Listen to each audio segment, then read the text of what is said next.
Konstantin Anissimov, Executive Director at CEX.io, an international cryptocurrency exchange founded in 2013.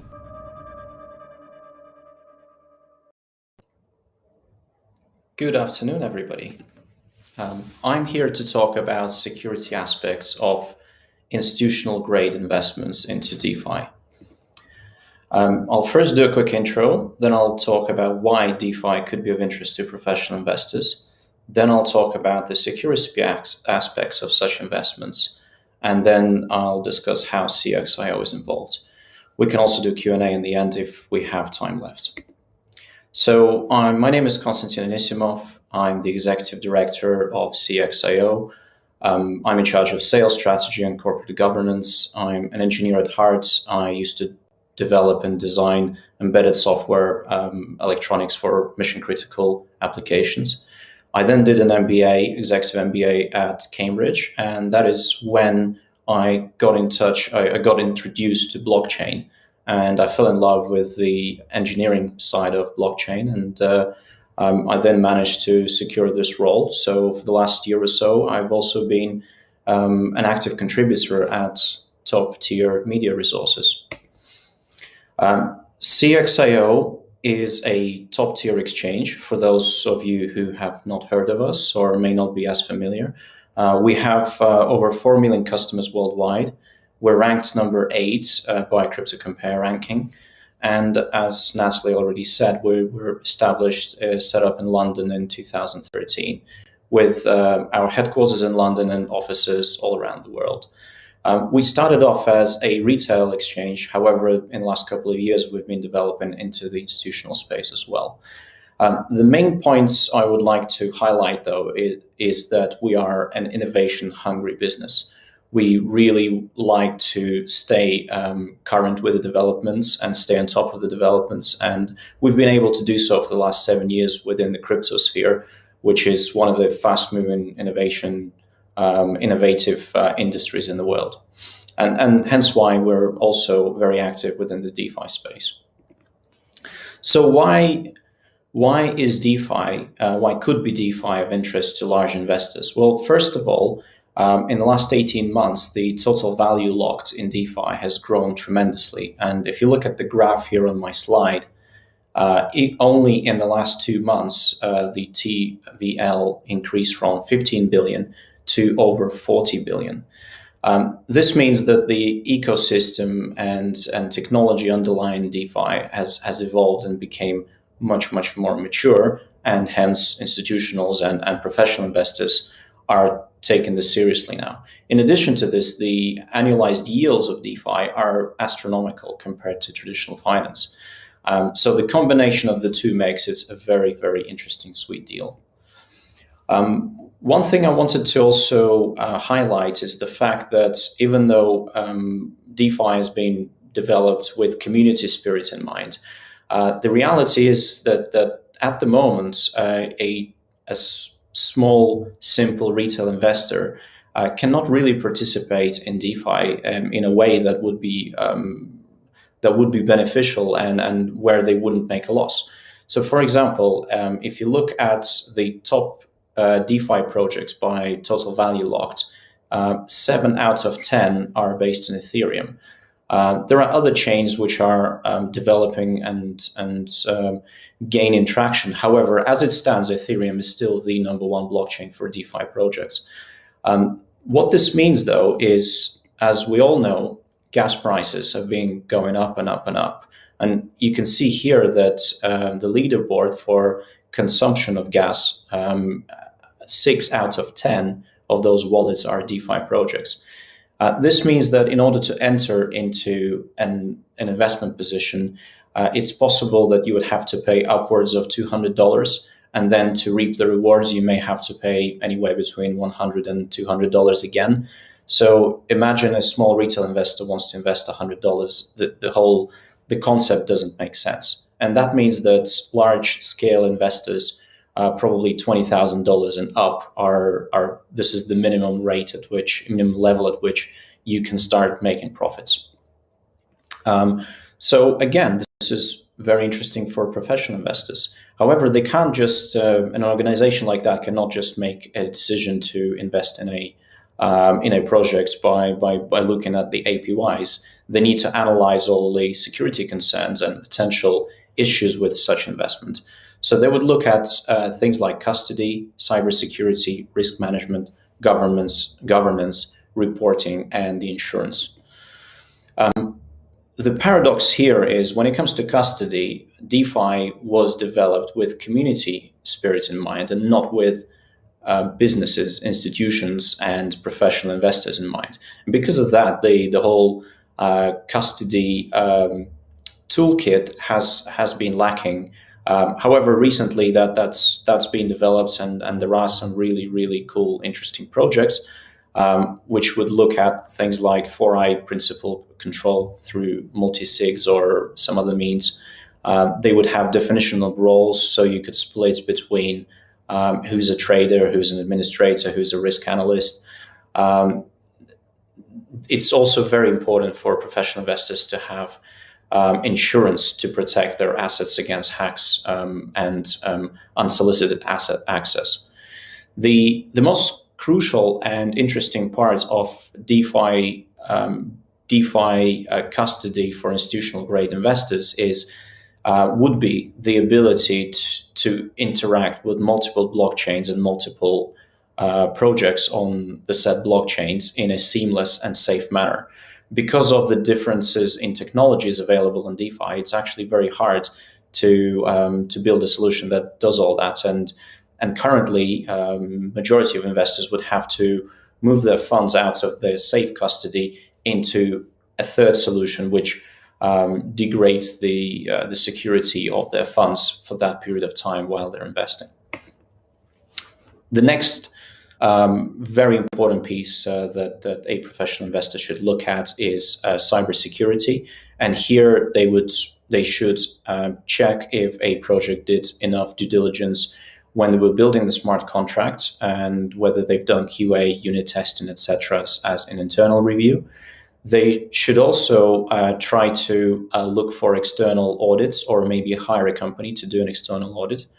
They should check whether the set project is actually truly decentralized or whether it portrays to be decentralized and in reality, a small number of people have full control of the voting rights and of liquidity, which adds to the risk for the investment. And last but not least, insurance mechanisms for transactions and for assets which are locked in pools. So even if you have insurance for the custody, there's also a need for having insurance for when your assets are invested into a specific DeFi protocol. Again, there's a lot of activity in this sector at the moment. There are some great initiatives.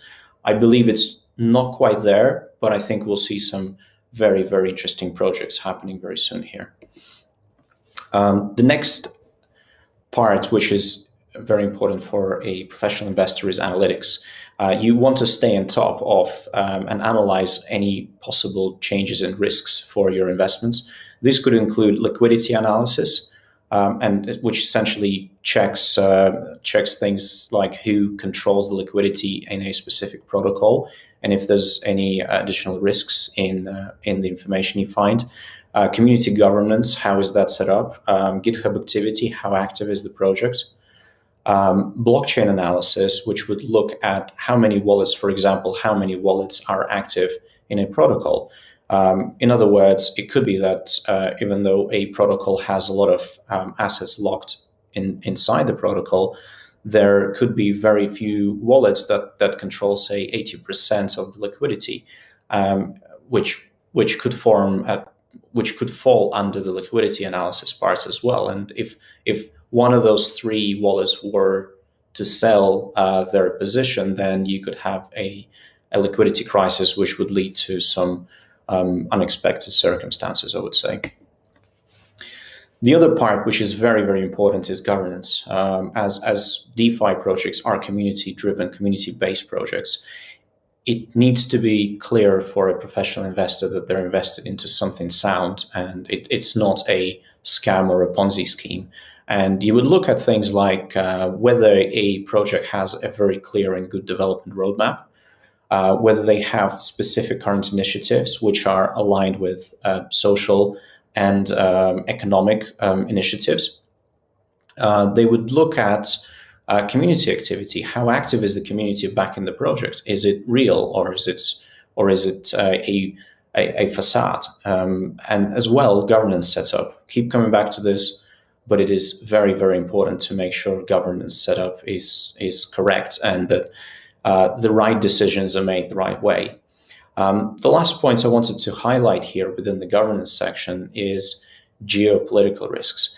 Now, imagine you have good governance, you have all these points, but the whole of the community is located, say, in one city or in one country. And I know we all want to be decentralized and we all want to be disconnected from the real world. But if it so happened that the community leaders were found out and got into trouble with the government, then that could add to the risk of the whole project succeeding. So as a professional investor, I would want to make sure that the community is distributed enough and that risk is negated as much as possible, of course. The last point I would like to make on the sections of security and security analysis is reporting. As DeFi has a number of different technologies that it runs on, and on top of that, you have a huge number of protocols that are built on top of these technologies. This means that reporting is very, very different from one protocol to the other. Now, if you want to invest in multiple protocols and be able to move your funds from one pool to the other and maximize the opportunities, you also would like to have very standardized, clear, and concise reporting. Within the projects right now, there's a big variety of what can be available. What I would like to see here is a natural development for a standard for reporting, which the best projects will, again, naturally take up. Communities will enforce that or promote that, I should say.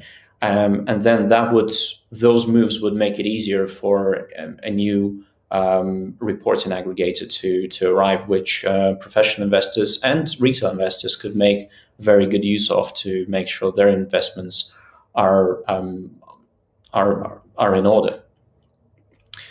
Now, how does all of this connect to CEX? Well, we essentially became one of those institutional investors into DeFi because we've seen the huge potential of it. And also we've seen the pains of very simple retail investors who would like to get into DeFi, but especially in the very beginning couldn't because of the technological, the reason to learn a lot of technology to actually get a chance. So we developed and about to launch a new product called DeFi Farming within our CEX.io Earn product offering. What will this product offer? First of all, it will manage all of the CEX.io will manage all of the complex integration to a multitude of DeFi projects.